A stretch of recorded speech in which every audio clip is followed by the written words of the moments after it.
It's time to talk about transfers once again, and the Premier League countdown is getting closer and closer. By the time this video probably goes up, it might probably be about a month from now until the Premier League starts, and that means we are getting ready for action, and clubs are getting ready as well. I would not like to be an Arsenal fan based on what has happened over the past few days, but we have to discuss that regardless. And on that note, we are starting with you, Victor. Rate one of the most controversial transfers of the summer so far. Noni Madueke to Arsenal, £40 million deal plus 12 million extra in add-ons on a 5-year contract. How would you rate that signing? We can look at it from two perspectives. On one hand, I could rate it 2 out of 10 because, let's face it, they need a striker, not a winger. But I could also rate it a 7 or 7.5 because it's it's a decent amount of money. It's not too much. Like 40 million, 12 million an add-on. If it were 52 all in all, then yeah, it would be a bad deal. But like this, and given the fact that most likely not all add-ons will be triggered, overall, I'll give it a 6. Well, I think you're being too generous, but yeah, I'll take that. It's 6/10. And moving on, and still with Arsenal, Victor. Some time ago, it looked like Gyokores to Arsenal was more or less a matter of when rather than if it would happen. But now it's looking all messy. The players refuse to resume training for Sporting. And Varandas, the Sporting president, has come out, to say some stuff of his own as well. Amidst all of this, how do you think this transfer saga would end? Maybe a heartbreak for Arsenal by the looks of it. It's definitely not looking as good as it did maybe a month ago. This was the one that they should have not been pussyfooting about. Like just go out and get the player. It seemed this whole time like he wanted to join as well. I they might still get him, at the end of the day, but it's not it's not a good look, when you're having this much trouble landing your arguably top target. It's not a nice outlook. So I don't know. I think he does still end up with Arsenal. It's just it should have been done weeks ago. Yeah, I think I agree with that, especially if what is going on around is true, that only £5 million separates both sides from coming to an agreement. Then I think it should have been wrapped up weeks ago. But anyways, moving on over to you, Max, and also with another North London club surrounded in some controversy of their own. Tottenham, they triggered the £60 million release clause of Morgan Gibbs White, but that move is also, under scrutiny. Forest have now claimed that Spurs approached the player illegally and will send a complaint to the Premier League. What are your thoughts on this? I mean, obviously, Forest are just trying to keep the player that they relevant for them. I mean, that's been all the time, especially when you trigger the release clause. You already contact the player, but this time they just trying to keep him at club, and it looks kind of strange actually, because I'm not sure that 60 mil is a bad deal for Nottingham Forest. So I'd say just let him go. Yeah, fair enough. And still with you, Max, rate Jordan Henderson, the former Liverpool captain, to Brentford, free agent on a 2-year contract. I mean, when you sign this type of player for zero, it's obviously a good move. And I'd say that 2 more years he would be pretty confident in Premier League because he have a lot of experience. He can give it to younger players.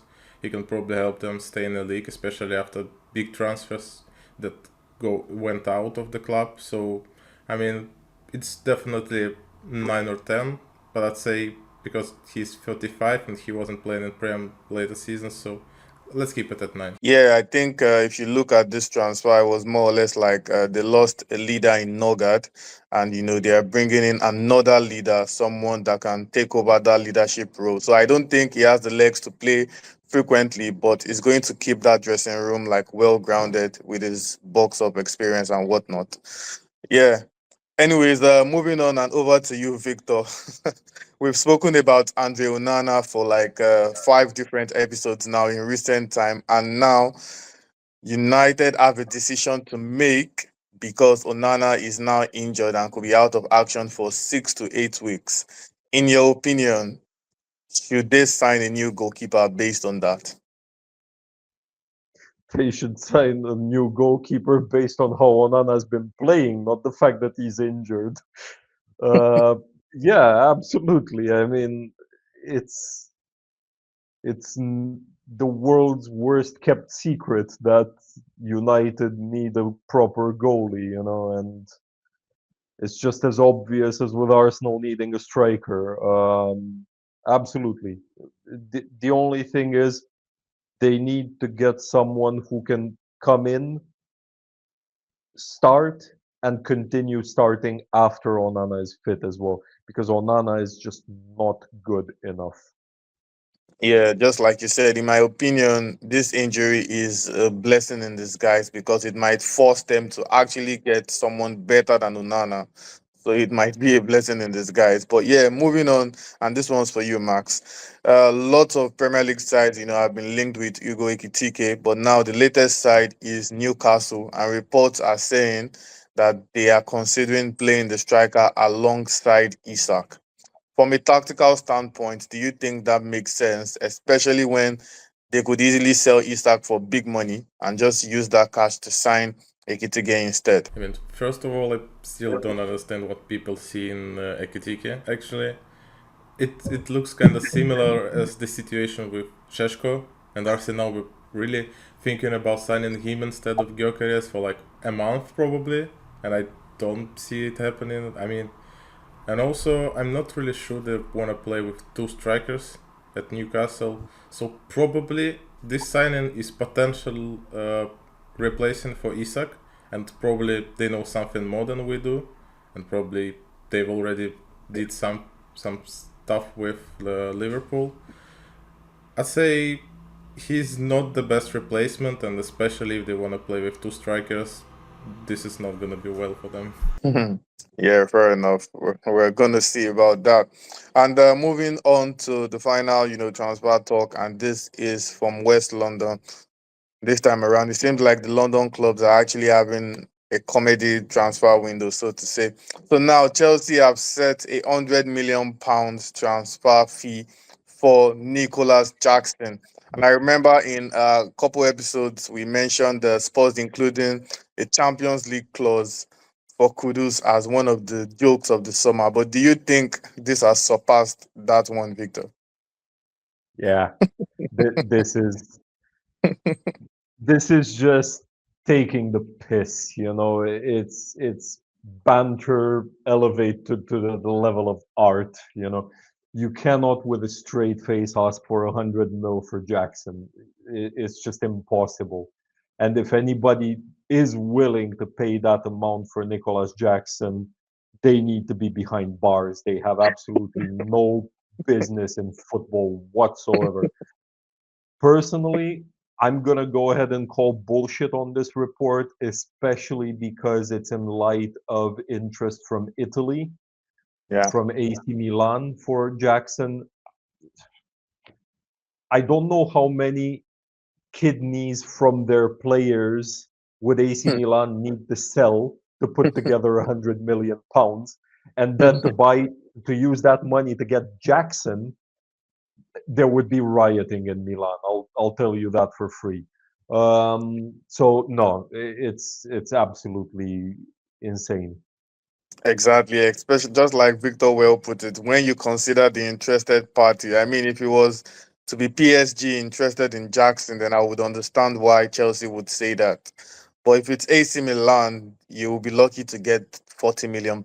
You will be lucky to get £40 million, talk less of 100. So yeah, Just like Victor can said, also I think imagine this the is world when where's PSG interested in Jackson.